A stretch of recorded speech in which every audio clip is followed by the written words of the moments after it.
Pappus ഗാർഡനിൽ നിന്നും നിങ്ങളുടെ ഭൂപൻ. ഒത്തിരി നാളായി എനിക്ക് തോന്നുന്നു നിങ്ങൾ എന്നെ കണ്ടിട്ട്. ഇന്ന് നമ്മൾ ഒരു വീഡിയോ ആണ് കാണാൻ പോകുന്നത്. വെടിഞ്ഞൊട്ടയ്ക്കയെ കുറിച്ചാണ്. നമ്മുടെ നാട്ടിൻപുറത്ത് ഒത്തിരി കാണുന്നതാണ് വെടിഞ്ഞൊട്ടയ്ക്ക. ഇതാണ് വെടിഞ്ഞൊട്ടയ്ക്ക. ഇതൊന്നും പഴുത്തിട്ടില്ല. ഇതിന് ഇംഗ്ലീഷിൽ ഗോൾഡൻ ബെറി എന്നാണ് പറയുന്നത്. ഇത് ഈ കളറിൽ ഇച്ചിരി ഇങ്ങനെ ലൈറ്റ് കളർ ആവുമ്പോഴും നമുക്ക് കഴിക്കാം. ഇതിപ്പോൾ ലൈറ്റ് കളറായിട്ടില്ല, ഒന്നും ലൈറ്റ് കളറായിട്ടില്ല. ഇതിൻ്റെ അകത്ത് നമ്മൾ തൊട്ട് നോക്കുമ്പോൾ ചെറുതായിട്ടാണ് നമുക്ക് തോന്നുന്നത്. ഞാനിവിടെ കാണാൻ ഉണ്ടോയെന്ന് നോക്കട്ടെ. ചിലപ്പോൾ പഴുത്ത് താഴെ കിടക്കും. അതേണ്ടല്ലോ, കിട്ടി. എൻ്റെ അമ്മ, മഴ പെയ്ത് ഇവിടെ തെറ്റലായി കിടക്കുകയാണ്. ഞാൻ മേലോട്ട് കയറിയത് ഞാൻ തെന്നി അങ്ങ് താഴെ പോയി. ഒരെണ്ണം കിട്ടിയിട്ടുണ്ട്. ഞാൻ ഇതൊന്ന് പൊട്ടിച്ച് കാണിക്കാം. നല്ലോണം പഴുത്ത് കാണും. ഇതാണ് വെടിഞ്ഞൊട്ടയ്ക്ക. ഉണ്ടയായിട്ടിരിക്കും. ഈ സംഭവം വൈറ്റമിനാണ്. ഇതിൻ്റെ അകത്ത് കുരുകുരാന്ന ഇതിൻ്റെ മണികളുണ്ട്. ഇത് വേണമെങ്കിൽ നമുക്ക് നല്ലോണം പഴുത്ത് കഴിഞ്ഞാൽ നടാം വേറെ എവിടെയെങ്കിലും. ഞാൻ പറിച്ചായിരുന്നു, ഞാൻ വീട്ടിൽ കൊണ്ട് വെച്ചിട്ടുണ്ട്. നല്ല മധുരമുണ്ട്.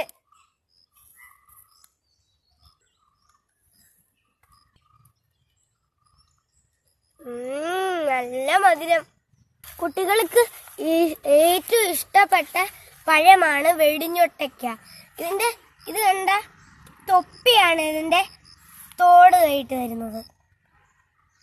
നമുക്കിതിപ്പം ഇതിൻ്റെ അത് അരി ഉണ്ടെങ്കിൽ നമുക്ക് പിന്നെ ഉറപ്പിച്ച ഇങ്ങനെ ഇരിക്കുന്ന സാധനം ഇത്രയാവും. ഇതിന് ഇത്രയുള്ള വെടിഞ്ഞൊട്ടയ്ക്കയാണ്. ക്കകത്ത് ഒരു ഗെയിം ഉണ്ട്, ഞാൻ അത് കാണിച്ചു തരാമേ. ഒരു പഴുത്തത് കേട്ടുള്ളൂ. എൻ്റെ അമ്മ, ഞാൻ ക്ലിയർ ആവാത്തതിനാണ് രണ്ടെണ്ണം പറിച്ച് നിങ്ങളെ കാണിച്ചു തരാം. ഒരെണ്ണം അവിടെ കേട്ടെ. ഇവിടെ ഇങ്ങനെ പിടിച്ചിട്ട് പൊട്ടി. ഇതിന് ഇത് കണ്ട് ക്ലേങ് ആയിട്ടിരിക്കുന്നു. പൊട്ടി ഇങ്ങനെ പട്ടിച്ച് കളയുന്നത് പണ്ടൊരു ഗെയിമായിരുന്നു. ഞാൻ ഇതൊന്നുകൂടി വീർപ്പിച്ച് കാണിക്കാം.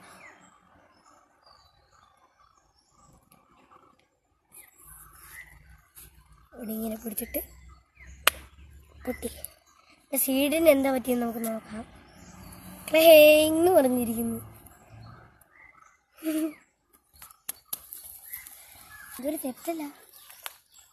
ഇതിൻ്റെ അകത്ത് ഏറ്റവും വിറ്റാമിൻ അടങ്ങിയിട്ടുണ്ട്. ഈ മുതൽ ഇസഡ് വരെ ഇതിൻ്റെ അകത്ത് വിറ്റാമിൻ അടങ്ങിയിട്ടുണ്ട്. ഇതിൻ്റെ അകത്ത് വൈറ്റമിൻസ് ഒരുപാട് അടങ്ങിയിട്ടുണ്ട്. പച്ചക്കും കഴിക്കാം. ഞാൻ കഴിച്ച് കാണിക്കാം. നമ്മളിത് ഇങ്ങനെ എടുത്തിട്ട് വല്ലാത്ത കയ്പ്പാണ്. മധുരമുള്ളപ്പോഴേ കഴിക്കാൻ പാടുള്ളൂ. ഇതിൻ്റെ അകത്ത് വൈറ്റമിൻ ഉണ്ട്. നമ്മുടെ നാട്ടിൻ പുറത്ത് മൊത്തം കാണുന്നതാണ്. എവിടെയെങ്കിലും നിങ്ങൾ കണ്ട ഇതിനെ സംരക്ഷിക്കണം.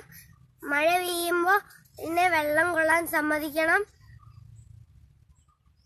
മഴയില്ലാത്ത വേനൽക്കാലത്തും നമ്മൾ ഇതിന് വെള്ളം ഒഴിച്ചു കൊടുക്കണം. ഇതിൻ്റെ അകത്ത് വൈറ്റമിൻ ഉണ്ട്. നിങ്ങൾ കണ്ടല്ലോ, വലിയൊരു മുതൽ കുട്ടികൾ വരെ ഇത് കഴിക്കണം കേട്ടോ. ലൈറ്റ് ആയിട്ടിരിക്കും, അന്നേരവും കഴിക്കാൻ നല്ലതാണ്. നമ്മളെ പച്ചയ്ക്ക് ഇങ്ങനെ വെച്ച് കഴിക്കരുത്. ഈ കുഞ്ഞിതൊക്കെ കഴിക്കാം. പക്ഷെ നമ്മൾ ഇങ്ങനെ ഊതിയിട്ട് ഞാൻ കാണിച്ചില്ലേ, അത് നിങ്ങൾ ട്രൈ ചെയ്ത് നോക്കണം. പിന്നെ ഇത് ഗോൾഡൻ ബെറി എന്ന് പറഞ്ഞാൽ എന്താന്ന് വെച്ചാൽ അത് നല്ലോണം പഴുക്കുമ്പോഴാണ് കഴിക്കുന്നത്. ബൈ, ടാറ്റാ. പപ്പൂസ് ഗാർഡനിൽ നിന്ന് നിങ്ങളുടെ ഭൂപൻ.